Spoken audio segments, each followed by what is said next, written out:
It's Jefferson, climbs the ladder. Oh my goodness! Come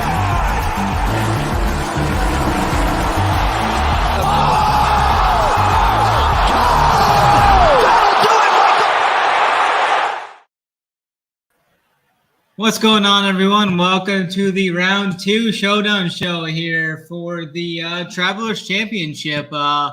Pretty interesting day there. What was it, 91 guys shot under par today, so there was definitely birdies and bunches out there to be had. And Denny is out there with a two-stroke lead, shoots a 60 today. Pretty interesting day. Quite a few guys. We've got 27 guys shot 66 or better, so definitely interesting kind of diving into this. Interesting with the weather. The weather has kind of changed from what we thought it was going to be yesterday. They pretty much took all the rain out of the forecast for tomorrow. I'm still seeing around 35% chance of showers in the afternoon, but nothing like we were seeing the last couple of days leading in, and the winds are even kind of dying down a little bit in the afternoon. It's going to be pretty calm, 2 to 5 miles an hour up until about noon. And then 1 p.m., there's some gusts. We could see some gusts around 15 miles an hour, maybe a few around 20 miles an hour at times as well. So it'll be interesting to watch that. But I think we're going to mainly be targeting a lot of AM guys, I think, tomorrow. The scoring average today was about a half a stroke in the PM wave, which will be the AM wave tomorrow. I think there was just a lot of the better players played in the afternoon today, as they're going to go out early tomorrow, like Scotty, Rory, Rahm, Hovland, some of those names. So what's going on with you, Drew? How's your stuff looking heading into round 2? What's your thoughts on the round 1 scoring fest here? Yeah, I tell you, Morikawa kind of pissing me off a little bit. I feel like I keep giving him some chances, and he keeps letting everybody down. So that's hurtful. A little bit, yeah. I mean, the average score is like 4 under par, and he shoots 4 over par. I don't understand, and I don't know. I feel like tomorrow might be an interesting spot to leverage my losses for the week, because it's not looking great if everybody's going to shoot 8 under par per round. So going to be like a record-breaking low score, I assume, for this event with obviously these really good names at the top, and course is set up pretty easy, only 6,800 yards, and honestly kind of semi-joke. This was only, besides Denny McCarthy, this was like basically the low rounds from the U.S. Open last week, but for round 1. So yeah, it's a fun event with a lot of birdies. Obviously would have liked to have contrasted that with the U.S. Open last week with not many birdies, but not kind of what we got. So should be a fun weekend. And honestly, the worst part about these type of events is like there's so much swing with points through the weekend. Like you could have a 6-6. If the 6-6 number is really high, you're going to have guys, shooting 8 under par, be like a Fleetwood Sunday round, shoot 8 under par, move up, from not cashing at all to a top 10 somewhere.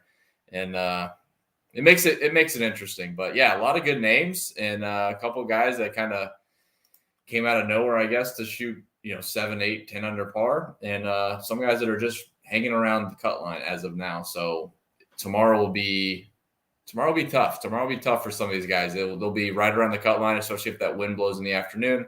We'll see how things shake out. Yeah, for sure. I agree with all of that. We can kind of dive into the leaderboard here. We'll go leaderboard style like we usually have been doing. If you want to pull up like Data Golf or something, that's kind of what I go by, and some other stuff as well. We got the SaberSim product up as well. I got SaberSim pulled up right here. I've got all the players, the salaries, the tee times, the score, the projections, everything all in there.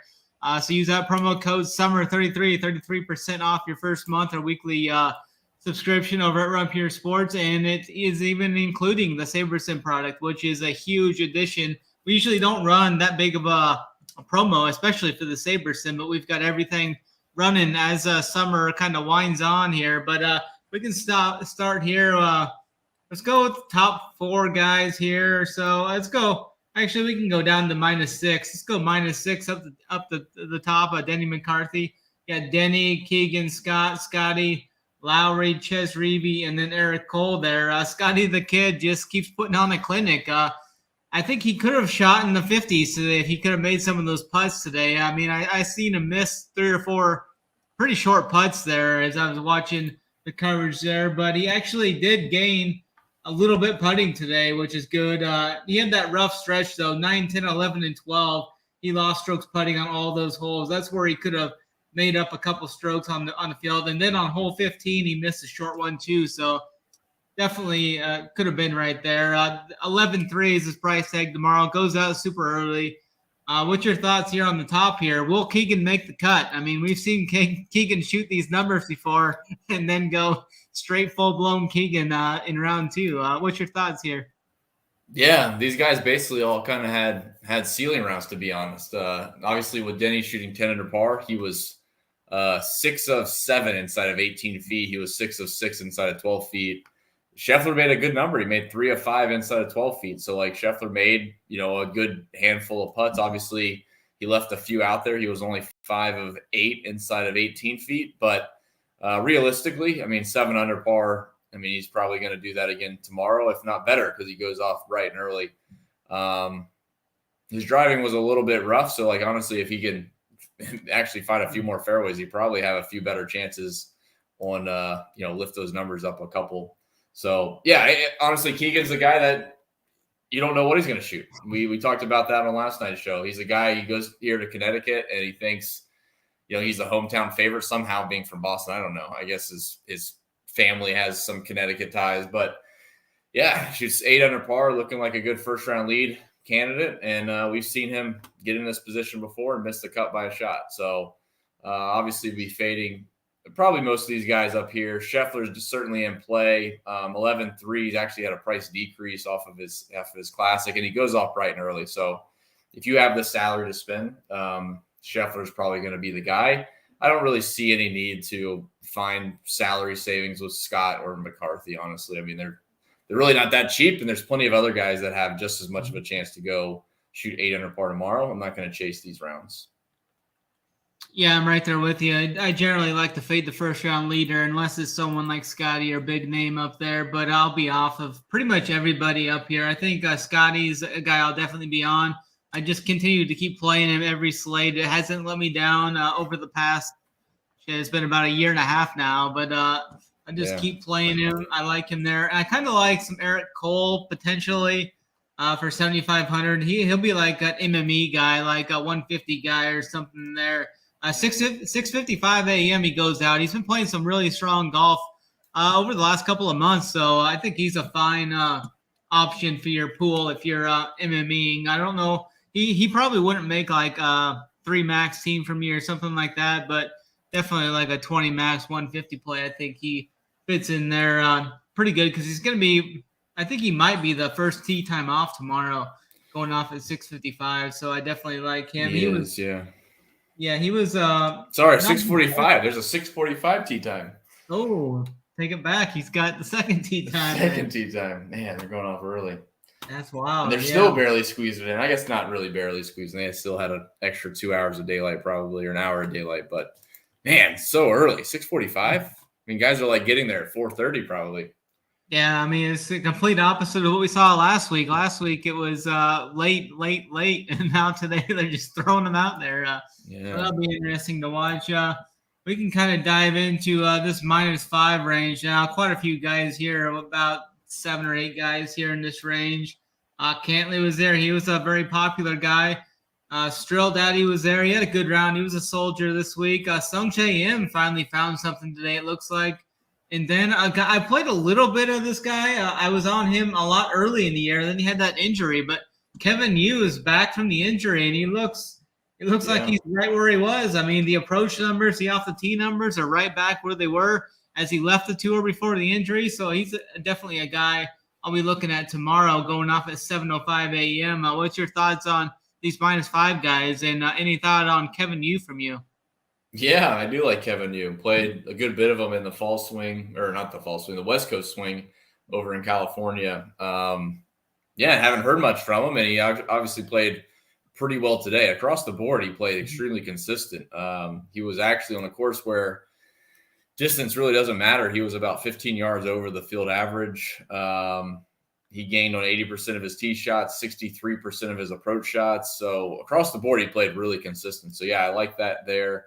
Going off at 7:05, nice and early. The other guys, I was just looking at Data Golf, had his round pulled up on his front nine, which was the back nine, but his front nine, he played lights out 29, but he gained a stroke and a half putting. But then on the back nine, it was the absolute opposite. He lost 2 strokes putting on his back nine, so that was kind of interesting. Yeah, like he made a decent number of putts. He was 3 of 4 inside of 12 feet, but he played the par fives at 2 under par. So played the par fives well, that helped, and then make a couple of birdies on the par fours and par threes. So across the board, though, his ball striking looks really good. Zach Blair's ball striking looks good, but the guy's been kind of unproven up to this point. He's been a good Korn Ferry Tour guy. I think he's worth a punt if you want to go there. Like, he made absolutely nothing. He was 1 of 5 inside of 12 feet. Played the par fives at 3 under. So his round really came from the par five. So wouldn't hate it. 6,300 for him going off first tee time out at 6:45. But he definitely wouldn't be a single entry or 3 max guy. But like I said, if you see a cheap guy like that pops, it might just be worth targeting, especially in your MME pool, and just get a sprinkle of. But yeah, I think my favorite in this range would be Kevin Yu. Like, obviously, there's nothing bad I can say about Cantlay or Sung JM, and obviously being Cantlay, loving this place. But going off in the PM, I think there's other guys like Scheffler that I would probably try to find the salary for. So yeah, I'll try to keep it shorter than I was going to do. But yeah, in this range, Kevin Yu would be my favorite. And honestly, don't hate a sprinkle of Zach Blair. But yeah, no Streelman and Kelly Craft. I'll sit it out. And the PM guys are pretty much a sit out, I guess, for the most part in this slate. Yeah, I agree with you there. I generally don't like to play Cantlay off of really good rounds like this. It's just something I've noticed kind of over the last few months or so. He generally doesn't put together 2 good rounds together for whatever reason. And then Sung JM just had the putter was just unconscious for him today. He gained over 3 strokes playing today, so yeah, I'm fine fading that as well. He can beat me tomorrow. I'd rather play other guys around him in the price range as well. And then, I probably won't be on any of those PM guys either, really. I think we hit that pretty good. -4 range has about 12 to 15 guys in here we can hit on. There's some interesting names in here. Like Grayson Siggs, a guy that was like an MME guy for us at times. S.H. Kim is always a guy that I see putting up pretty good first round scores. He goes out in the afternoon tomorrow, won't be there. Min Woo Lee put together a really good putting day. Usually he doesn't putt the best, but he was better today. Sahith, 4 under, goes out in the afternoon though. Not that many early guys except for Brian Harman, who I'll be on Brian Harman for sure tomorrow, and Patrick Rogers. They're both going out in the morning. The most shot 4 under. Those 2 names kind of catch my eye the most here. I think Grayson Siggs fine for like a tournament if you want to add him to the 150 pool or something. What's kind of sticking out to you here in this -4 range? I know Big T was big on Brian Harman coming into the event. He was wrong on his ownership, though, as we found out this morning, though. Well, we were kind of like in the middle, I guess. Like, he thought he was going to be 20%, and I, hot take said it was going to be under 10, and he ended up at 15. So we met in the middle a little bit. I see a question from the YouTube chat. Eric A asked, how about Big Shane? Honestly, Big Shane Lowry looked good. Just really quick, at -6s, he is going off in the afternoon, I believe. But he's only 7,700. Like, honestly, he's pretty cheap for the player that he is. And his numbers across the board look great. So, yeah, I don't mind Shane Lowry, actually. He just, again, there's some certain priorities I want to make. But, I wouldn't say anything bad about Shane Lowry going into tomorrow. Played well. He's just probably going to be a little bit higher owned, I guess, being semi in contention and fairly cheap. I mean, 7,700. I feel like I have the wrong price almost, but I'm hoping I don't. He's 7,700, right? That's what I'm looking at. Yeah. Okay. That's a really good upside price tag for him, though, for sure. Absolutely. Yeah. I'm used to seeing him at like 86 or something or 84. And I mean, it sounds like nothing, $700, but that's a pretty big difference. You look at some of the other guys in the 7K range, like Brian Harman's 200 cheaper. I mean, arguably Brian Harman's had a great run with this golf course, but Shane Lowry's been a better player for the last 2 years. I mean, really his whole career. But yeah, just real quick, I just want to try to make sure we're interactive. So appreciate the question there, Eric. So I'll be somewhat quick in the -4s, to be honest. None of these guys really project well from a showdown aspect for me. My favorite is Patrick Rodgers. He played pretty decent across the board. Off the tee wasn't great. He didn't drive it very straight, but it's not terribly important. He still gained on the field in greens and regulation, so it couldn't have been terrible. But yeah, 7,100 Patrick Rodgers would probably be my favorite in this range. I'll skip out on Sahith. I played a little bit of him, but his numbers really don't look great. And to be honest, his numbers didn't look great coming into this week, but it was more of like a field play for the golf course, being a bit different than the last few weeks we've seen him play. So, I do like I can't harp on Brian Harman. That's totally fine. But I think Patrick Rodgers would be my favorite play in the -4 range. All these other guys really project terrible. So I think there's just other options that I can go to. Yeah, I'm right there with you on the Rodgers call. They're +3 strokes approach today. Hit a few foul balls off the tee, but I think he can kind of correct that tomorrow. He was good with the flat stick as well, so definitely like Patrick Rodgers tomorrow. 7,100, that's a great price tag for his birdie upside, and I think he can go out there and shoot 4 to 5 under again tomorrow as well. Kind of diving in, this -3 range is quite big here. I mean, there's got to be 25 golfers or so that shot 67 today. Maybe not that many, maybe around 17 or 20 or so. But some names in here, Hodges, Novak, some of the guys we mentioned on both of the shows the last couple of days. Fitzy's right there as well. I think that the price tag on Fitzy is interesting, though, only at 8,600. I think that's a little lower, and he goes out super early tomorrow, -3. I could be talked into playing some of him. A lot of these guys go out in the afternoon, like Eckroat, Putnam, some of these other values that we were on coming in. Aaron Rye's going out super early, though, tomorrow, -3, 705. Landry, Hovland's going out early. I like Hovland tomorrow as a guy up in that top-tier range. We found some punts. I think it's easy to play 2 guys from that expensive tier tomorrow pretty easily. So that's kind of the route I'll be looking at, is more of like a kind of stars and scrubs type approach. What's sticking out to you here, -3? Do you have any conviction on like Hovland or a couple of these other guys?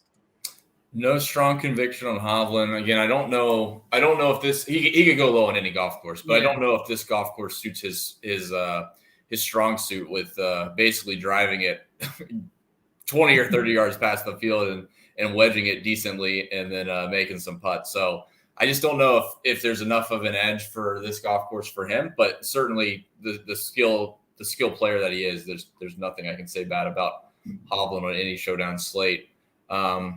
I will say Ron played a bit better tee to green, so I would go there. He's also teeing off in the morning at 725, and he's more expensive, obviously. So just trying to figure out any of those studs. I mean, honestly, any of the studs that are teeing off in the morning, I don't really have an issue with, besides Morikawa, who may not even be considered a stud at this point. But the best plays that I see in this range, Corey Connors really left a ton out there, which he tends to do. But he also goes off early tomorrow, played extremely well, gained on almost 90% of his tee shots, was positive almost 63% of his approach shots, so 2/3. Really solid, 1 of 8 inside of 18 feet. So I do like Corey Connors tomorrow at 7,600 and going off bright and early. The interesting one here, which probably gets steamed up more than he should, so I'll probably regret even mentioning it, but Kazire's numbers do look really good, and I'll be very enticed to play some of him tomorrow. He goes off right before 8:30, so Patton Kazire would be the other guy down here that he doesn't project well for me, but his numbers pop quite a bit that I'm tempted. He's got a big birdie upside. For sure. And again, this isn't a golf course that you would think would fit him because he plays over in the desert. When he plays well, he plays the course. I mean, he has played well at, I guess, Mayakoba, which this isn't exactly a Mayakoba comp, but it is shorter, and there's a lot of birdies to be had. So the birdie fest he does do well at. So there is something to be said about guys that like to make a lot of birdies, but his numbers look good. So I'm very interested and intrigued by Kazire for tomorrow. And even if it doesn't work out tomorrow, I'd be looking at Kazire probably throughout the weekend. But yeah, for me, Corey Connor stands out the most. He's 7,600 going off early.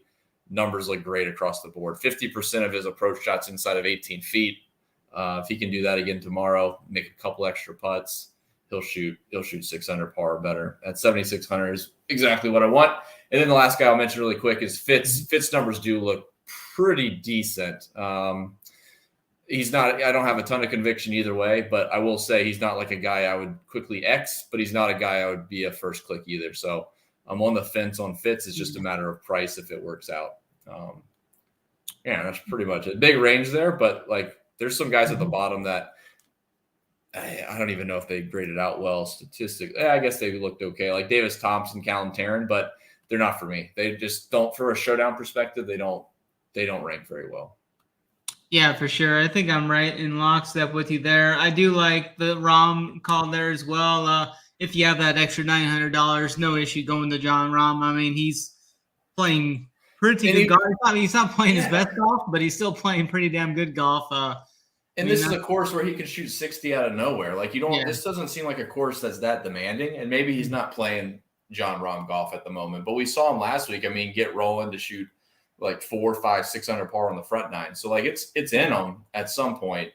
And I just, in these situations, obviously Scheffler is probably going to be 40% owned in some contests. It doesn't hurt to get some Rahm exposure before he has, his 60 out of nowhere. Even though stats wise, Scheffler grades out so much better. But Rahm is still Rahm. And at any point he can just, he can flip a switch and somehow he would shoot 59 tomorrow and people wouldn't be surprised, but he could be 15% owned and it just wouldn't make sense. But so, yeah, it's just a guy, he's just worth chasing, I guess. One of showdown slates of this, with these strong fields. Yeah, definitely. I agree there. I like the Corey Connors call as well. He'll definitely be one of the top guys ranked in the mid-tier on the playbook. Lost 2 strokes putting, but was pretty solid, like you said, everywhere else. And then we had a question. Eric A. was wondering about Jaeger. I kind of glossed over Jaeger a little bit, but he is a guy I had wrote down to go into the playbook up on the site, runpuresports.com. We'll have all the playbook up here momentarily after the show. Expensive tier, mid-tier, cheap tier, core plays, slate strategy, all that up there. I use that promo code SUMMER33, but looking at Jaeger's stats here, I mean, he has that elite birdie upside. He made 8 birdies today. Did have a couple bogeys and a double in there as well, but that's fine for showdown scoring. I mean, he graded out pretty good across the board, gained strokes everywhere across the board today. So Jaeger's a guy that I could definitely see myself getting to going off at 8:35 a.m. So any thoughts from you on Jaeger there from Eric? No, not really. I mean, him and Rogers are somewhat similar. They just did it in different ways. Rogers is more approach focused, I guess, for his play today, and Jaeger struggled a bit with his iron. So that would be my lean towards Rogers. But yeah, I don't mind Jaeger. He obviously does have the birdie upside. He was 4 birdies over the field for birdie or better. He was 4 birdies over the field. So yeah, Jaeger. Yeah, I mean, we've been playing a lot of them anyways, but he does seem like he made a good fair share of putts and didn't play his best, so he could certainly flip it either way tomorrow. Yeah, for sure. Diving down into this -2 range, you have another just huge range of guys here. Mr. Win Him, I guess you could call him after last week. He even battled through today and shot 200. Kind of started out a little slow. But Mr. U.S. Open champ Clark tees off in the afternoon. I won't be going there tomorrow, though. We got some morning guys going out tomorrow. Adam Long probably won't get there. I mean, unless I want a cheap punt. I know Long last year was a pretty consistent player. I rostered him quite often in cash last year. Benny On goes out in the morning. He's always liable to light it up, but it just depends with the putter with him. If he can get that putter going, he's generally really solid there. Rory goes out early tomorrow. A few other guys. Zach Johnson. He started out like really hot today. He must have really found some trouble. I thought he was like tied for the lead for a while. Yeah, he finished double, bogey, birdie, bogey, bogey. So he was right there close to the top of the leaderboard for a while and then struggled coming in after he made eagle on 13. He followed it up with a double. But I was about to say, you wouldn't even believe what his par 5 scoring was today. Like I he was seen top he of the field. For eagle or something. Yeah, -3 I got him at. So pretty good. One of the shortest guys in the field, and he's playing the par 5s. I assume he's best in the field. No, someone's 4 under par on the par 5s today. Oh, wow. Who's that? Fowler's 4 under today. Jeez. He shot even par, I think. Did he have 2 eagles? He must have had 2 eagles. Yeah, he had to. I have him as he hit 2 greens under regulation, and he eagled both par 5s. So he crazy. shot even par. Yeah, he had the 2 eagles, and that was his only circle on the card. That's crazy. Yeah.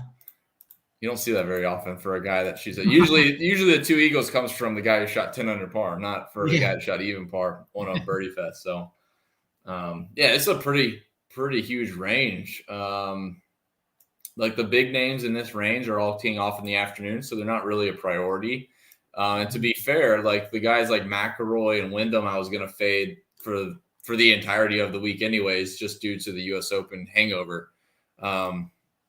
Hangover in the sense of just like being exhausted of mentally being in contention. So, I'll continue to fade that. And obviously with Xander, Wyndham, and I guess McIlroy's going off in the morning, but for those 3, I'll just fade tomorrow.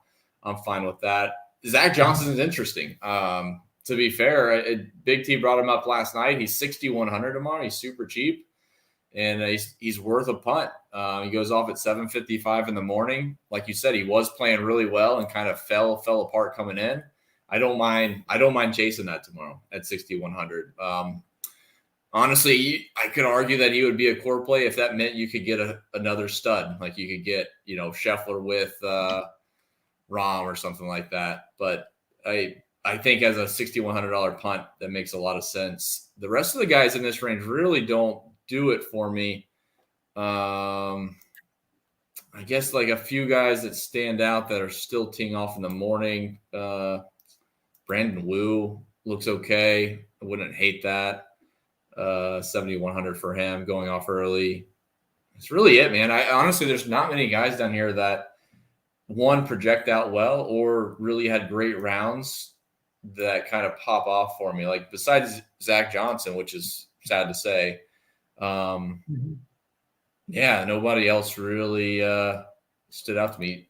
Jason Duffner actually played decent for only shooting 2 under par, but I'm not going to go there. Yeah, I think ZJ at 6,100 is interesting. And then I guess Dylan Wu would be my next favorite in this range. I played a lot of Ben On, but he really struggled today with the driver and the irons. And it might have been irons because of the driver. But Ben On, I guess you could chase at 7,200. He does get a price decrease. But for me, I think I'm going to sit it out. I have enough exposure for the week long. So, not a really intriguing range for me, to be fair. I think that was mainly the first 4 or 5 holes for Ben On. He really struggled. He opened the event 2 over through 5 and then kind of got things rolling on the back 9. He gained everywhere but putting on the back 9. So maybe he kind of figured it out. I think he's a guy you can always put Ben On in GPPs. Yeah. He's kind of like a Keegan Bradley type guy that you can go out there and shoot 6-7 under if the putter's on for him. I mean, the approach play for him is usually pretty rock solid. It just comes down to the putter usually. But I think maybe I'll get to him some for 7,200. I think bad for MME though, for sure. Definitely not a main lineup type guy though, or anything like that. And then we've got another pretty big range here at -1, probably another 20 guys or so. As we saw 91 guys or whatever shoot under par today. So we got a pretty big -1 range with a decent amount of these guys going off pretty early tomorrow too. KH Lee has always been a TPC course kind of guru there. TPC Lee, as some call him. Carson Young, I really like him tomorrow. He battled back strong today. Kind of started out rough. I was kind of worried about him. He started out with a couple bogeys early and then kind of rounded the ship there. He started out 2 over through 3, then made 3 straight birdies, 13, 14, and 15, and kind of got things rolling. Still was an up and down round from him, making 6 birdies in 5 bogeys. So he definitely had a roller coaster type game, but definitely good for GPPs or showdown. In fact, there. Nick Hardy was a kind of a GVP name that was getting thrown around a little bit. I do like Tom Kim quite a bit tomorrow as well. He started out super good and then just ran into a terrible, terrible rough stretch. Hole 7 through 12, he played at 5 over through those 6 holes. So take that away, and he's right up near the top of the leaderboard. He did battle back strong, making 3 birdies in his last few holes, but he struggled with the putter. And then I think it was hole 11 or hole 12, one of those in that stretch, he actually tried to hit a punch shot and actually smoked the tree dead center, and it went backwards. So that was kind of some bad luck from him. Any thoughts on the -1 guys? You like Tom Kim or any of these guys in this range? Yeah, I'm going to pull it up. I see a couple questions in the chat and comments on Morikawa, of course.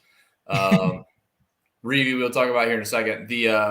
Someone asked about over-under for Rory Finau, so I'm pulling up my projection to see if any of those guys stand out for 67.5. I mean, 66 or 3 under par. That's not too far-fetched. So give me a second. I'll pull that up. But as far as this range goes, there's really only a few guys. JJ Spawn stood out to me. Had a lot of good iron shots. Tees off at 735 tomorrow. 6,800.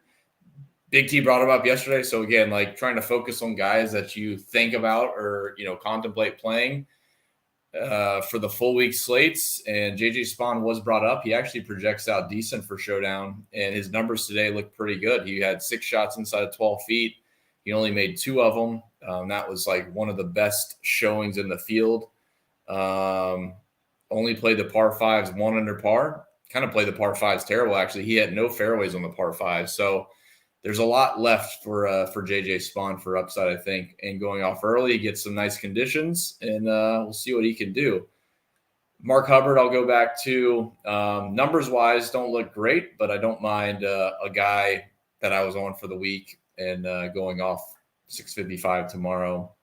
Tom Kim is fine. No issue there. Let's see. Finau played pretty bad. And, that's it. What's sad is, guys, I had some Doug Gim this week. I thought Doug Gim would do okay on this golf course. He has not done well here in the past. And I was like, nah, he's playing better. He had no shots inside of 12 feet, 0. Obviously can't do worse than that, so he was worse in the field. But pretty rare for him, though, right? Gosh, you would think he would do something. He only had 2 shots inside of 18 feet. You think at some point on a course with so many wedges, with guys having opportunities with wedges, that you would get some. But hit a lot of fairways, hit a lot of greens, just nothing close. I don't know what's going on with Doug Gim. But yeah, JJ Spawn's my favorite in this range. And let me pull up these projections real quick. Let's see what Mr. McElroy was. Finau and who was the question? Finau and Rory under 67.5. Let's check it out. It's probably an underdog line or something, I'm guessing. I assume, but it's always interesting to check it out. Yeah. So I have let's see. I have Finau at 68 actually. And who was the other one? Rory, yeah. Rory. Let's see. Yeah, 67 for him. So it's actually the 67.5 is right on. So I don't have an edge per se. Ironically, it's over for Finau, I guess, slightly, but they're basically right in line with what the projection is. I have them right at 67.5 as a projection. So nice. Unfortunately, it actually happens quite a bit. I mean, some of these guys, it's literally like half a shot of an edge with some of those props. It's so close. The cheaper guys is kind of where you get an edge because you'll get a guy that maybe you can get bump him up a shot like a Hubbard, and his projection's 69 and or 69.5 is his prop, and you got him at 68.5 or something. There's a little bit of an edge there, but the top guys are always tough. Sorry, I'm always interested in that because the line sometimes with golf can be off, but with the top guys, it's really tricky. The key is to get on like the guys that are coming out of nowhere. Like Eric Cole's number would lag for a while, and you could actually get some decent leverage on Eric Cole's numbers because he would get 2 years or a year and a half of data essentially lagging behind. And then if you keep a near term model up, you could actually get some potential edges with guys like Eric Cole, whose their numbers just started to pick up and they don't update it fast enough. So always interesting to me. Yeah, for sure. Another guy I missed out on, I didn't bring up here is Russell Henley. He was a popular option coming into the league. He started out great on his front nine, which was the back nine. Shot 31, 4 under on his front nine, and then which is absolutely horrendous on the back nine, mainly with the putter. He lost over 3 strokes putting on the holes 1 through 9. His back nine played that at 3 over. But he's going to go out early tomorrow, 7:25. I think he's definitely a flop leg kind of guy there. Maybe the putter heats up a little bit more. He can kind of putt maybe to a -1 or a 0. And I think he's a guy that could go out there and shoot that -5 score or something. Any thoughts from you on Henley? Yeah, he's fine. He's a prime example of how DK pricing algorithm bakes in ownership. I mean, a guy is 7,800 for the full week slate. He's 30-something% owned, I think, or pretty close to, or 35% owned. Yeah. And now he gets price bumped up to 8,200. Like that's like the core of DK pricing is ownership. If it's too popular at a price, they bump him up until he gets them down. So for me, 15 tomorrow. He'll get them down to 15. Yeah, exactly. So I struggle with the price of Henley. Obviously, like we just talked about Lowry at 7,700. I would take Lowry over Henley any day. But he has been playing well, so I don't hate it, and he is going off early, but just wanted to point it out. I mean, it is a pretty drastic price increase. I mean, 400 for a guy like Henley is but if you look at his pre-odds coming in, he was like the most criminally priced guy on DraftKings coming in, though. He had better win odds than some of those guys in the 9K range even. Yeah, no, it makes sense. And like I said, it's just pointing out like the pricing. It's interesting. Some of these guys get priced up and it doesn't make sense. That's the reason why, though. It's all ownership. He could have shot 80 today probably, and he still would have got a price bump. Yeah, just because the ownership was so high. So, we can touch on the next couple ranges. It really starts to get grim because, to be fair, if you didn't shoot under par today on this golf course, your game's not in great shape to go low, I don't think, tomorrow. So what happened to Matt Wallace? I just saw his numbers. Did you see what he shot today? Yeah, I seen he had a 15-foot putt on 18 to break 80 today and did not make it. Man. That was he was 20 shots off the lead. That's pretty rough. Two triples. Ooh. Brutal. That'll do it. No kidding. Even power range. There's some names down here. Justin Thomas finally shot even par. I don't think I'll be going there tomorrow, though. 2 bogeys, 2 birdies. Actually birdied 2 of the par 3s, which is kind of interesting. Didn't do anything on the par 5. He actually played decent. He according to my numbers, he made nothing. Yeah. He actually hit it a lot of good iron shots and made nothing. He is going off in the afternoon, but again, he's 8K versus Henley at 8,200. I'm very tempted to go to JT, so not to bury the lead or anything, but I mean, he was 1 of 5 inside of 12 feet. 2 of 8 inside of 18 feet. He played the par 5s at 1 under par. Typically, he plays a bit better, obviously. So, he's been playing bad for quite a bit. He's been making fun of himself too, which is kind of bad when he starts kind of making fun of his own game. But I apologize. JT played the par 5s even par, I think. He hit no fairways. So, he had no chances to go for any of these in 2. I think at 8K, man, that's a spot. I would love to have a late hammer of JT at 8K. And if he plays well, then he'll get back some of my losses from the last couple of weeks. And if he doesn't, then it's just a little bit more on the on the negative side for the JT credit. So I think I told AP if he ever got into the 7K range, I would start playing him. AK is pretty close, man. I don't know. He obviously projects out well because of the player he is, and I use data from the last 2 years for showdown stuff, so it's not too near term. But I mean, his numbers today look decent. He drove it so bad, he putted bad, but his irons were still pretty good. So if something improves, his putting gets a little better, his driving gets a little bit better. I don't know. 6,500 or 65 at 8,000 for him would be kind of fun. I'm gonna have some JT. I'm gonna play some JT tomorrow.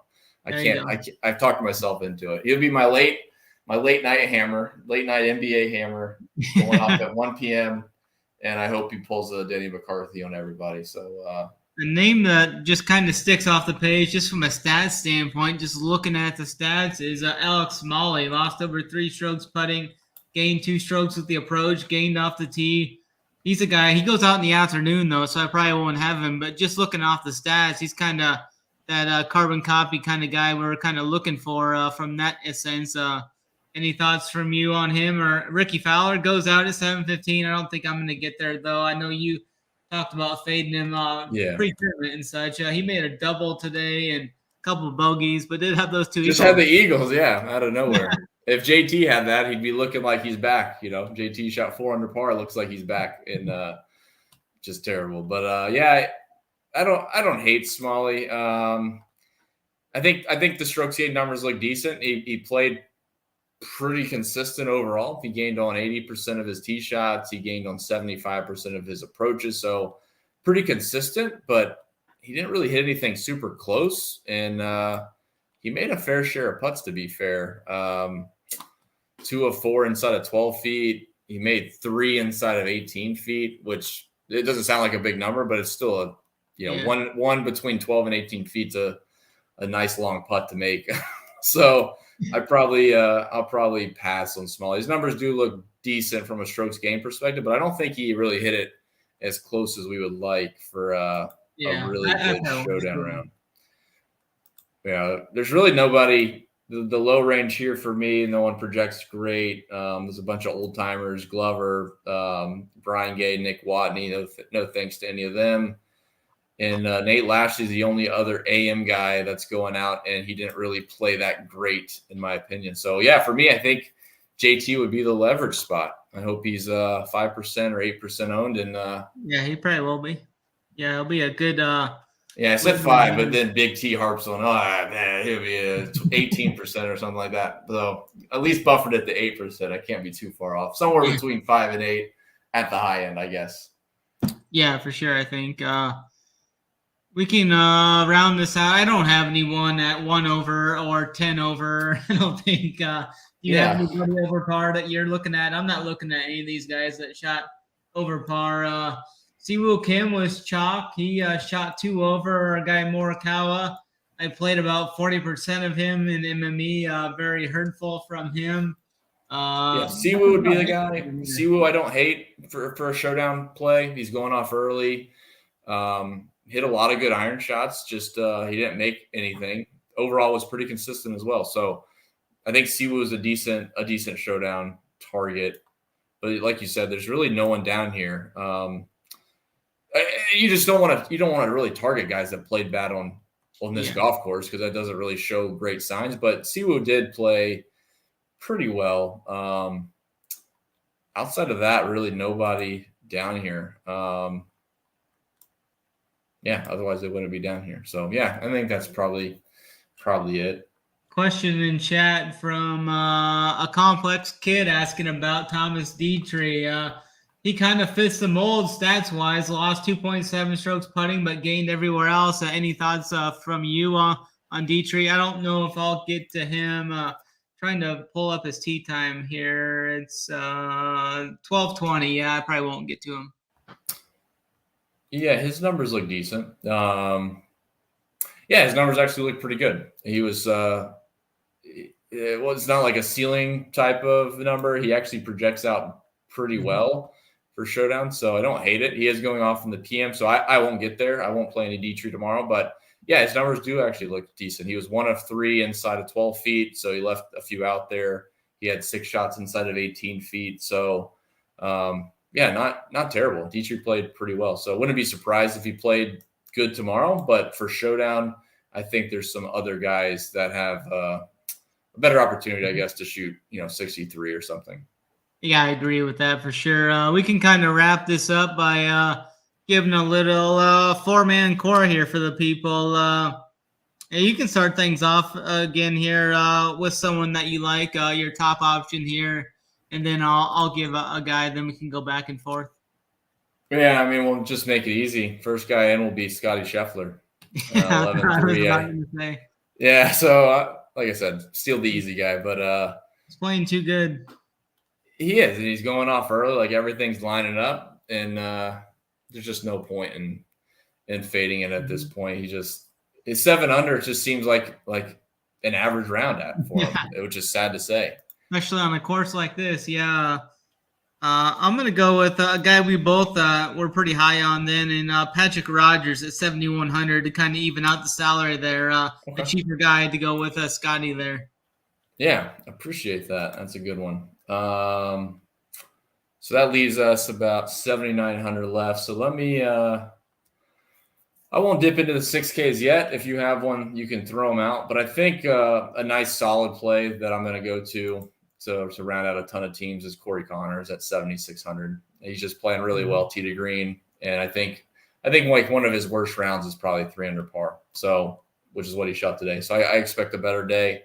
So Corey Connors will be my next guy in, and that leaves 8K average. So you can go high, leave a couple low guys, or you can go low and open up the top range. I think I'm gonna go right there in the mid tier there, 8K 8-3 for Tom Kim. I think Tom Kim's gonna play much better tomorrow. He kind of ran into some bad luck in the middle part of his round, but made 6 birdies today. If he can avoid a couple of those pretty unrealistic, repeatable, tough breaks I feel that he had today, I think he's a guy that can go out there and shoot like 5 under tomorrow pretty easily. The iron play was back again. That's 5 straight rounds where he's gained strokes approach, which I mean, the 4 from last week was the first time he'd done it for 4 straight rounds since like February. So I think he's finally kind of rounding back into form. So I'm going to go with a Tom Kim at 8,300 then.